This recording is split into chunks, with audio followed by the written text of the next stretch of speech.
Russian economist Oleg Sukharev made a frank admission live on the propaganda radio station Komsomolskaya Pravda. He warned Russians that the country's economy is half a step away from recession. The economic situation is dire, and for some reason, they're hiding it. Apparently, to avoid stirring up the population and leading to apathy. Political and psychological motives are present, Sukharev explained. He cited specific figures from official reports. Individual industries lost 10 to 20% of their output over the course of the year.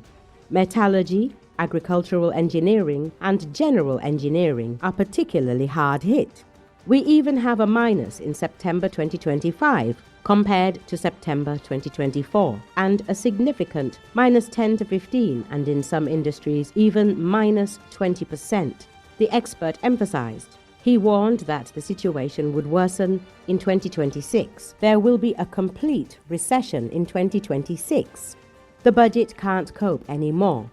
Sukharev warned it was the war of attrition which the Kremlin began almost 4 years ago and stubbornly refuses to end that led to the current crisis. Money is being spent on ammunition and trenches. Sanctions are stifling exports, and qualified personnel have either left or been mobilized. Discussing the real causes of the crisis in Russia is impossible, as doing so would risk criminal prosecution. Experts say that at present, even President Vladimir Putin is in a panic. He is preparing his government against popular uprisings. Something that recently seemed impossible is happening in the Russian media. Even Kremlin propagandist Vladimir Solovyov is making statements about the country's economic situation worsening. He acknowledged that serious problems are brewing in the Russian economy, and these problems are becoming noticeable not only in the civilian sector, but also in the military industry. Solovyov unexpectedly questioned the Russian authorities' statement about the absence of an increase in unemployment in the Russian Federation. Unemployment isn't rising if you don't know what's going on, because if you see large corporations switching from 5-day shifts to 4-day shifts, isn't that hidden unemployment? He asked. An invited expert confirmed that all is not well with the Russian economy. Uralvagonzavod is considering layoffs. Excuse me, but isn't that a defense industry enterprise? Perhaps there's some sort of optimization going on there. But if you're laying off such a large number of people in such a sector, that's at least cause for concern, the expert said. The fact that cuts are affecting defense plants during a full-scale aggression is particularly telling. This speaks to the deep imbalances of the Russian economy. Resources are depleted, and industries considered strategic are unable to withstand the strain. Even amid record war spending, industry cannot maintain stable levels of production and employment. Such admissions on Solovyov's airwaves demonstrate that hiding the reality is becoming impossible. The economy of a country waging an aggressive war is facing the depletion of its military resources, while personnel and production problems are beginning to surface in the most unexpected places.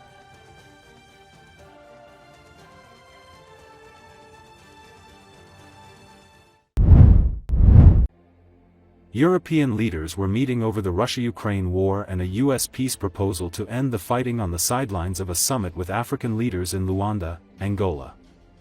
According to Associated Press, European officials have expressed cautious optimism after discussions on the peace proposals for Ukraine, and said Monday that the talks, held in Switzerland, were a step forward but warned that the path to peace remains long. While work remains to be done, there is now a solid basis for moving forward, European Commission President Ursula von der Leyen said at a news conference in Luanda alongside European Council President Antonio Costa. The U.S. plan, which initially favored Russia's demands, has been modified.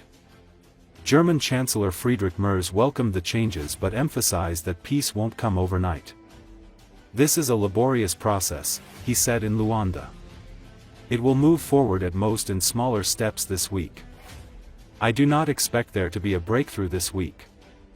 Meanwhile, Ukrainian President Volodymyr Zelensky said diplomacy has been reinvigorated.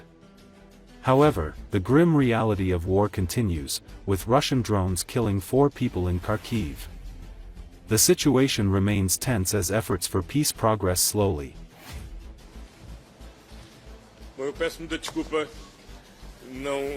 That the issues that concern directly the European Union, such as sanctions, enlargement, or immobilized assets, require the full involvement and decision by the European Union. We stand ready to continue supporting this process by working closely together with the European Union and in close coordination with Ukraine, the United States and NATO. What matters now is that we move forward as partners, united by our shared goal. Stop this war, stop killing people, and stop this war of aggression against Ukraine, and ensure a just and lasting peace for Ukrainian people.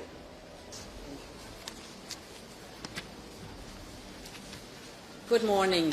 An efficient and coordinated European engagement, as well as a strong European presence in Geneva, has allowed us to make good progress in the negotiations for just and lasting peace in Ukraine. While work remains to be done, there is now a solid basis for moving forward.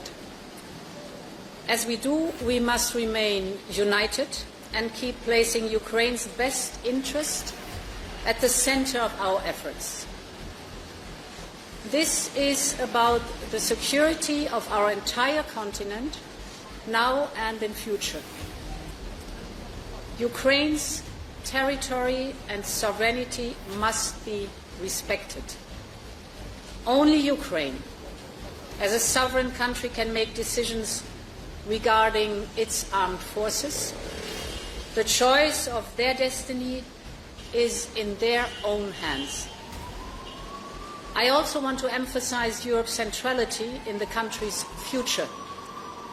We will engage further tomorrow with our partners from the Coalition of the Willing. And finally, today I raised again the plight of the abducted and missing Ukrainian children. Each and every one of them must come home.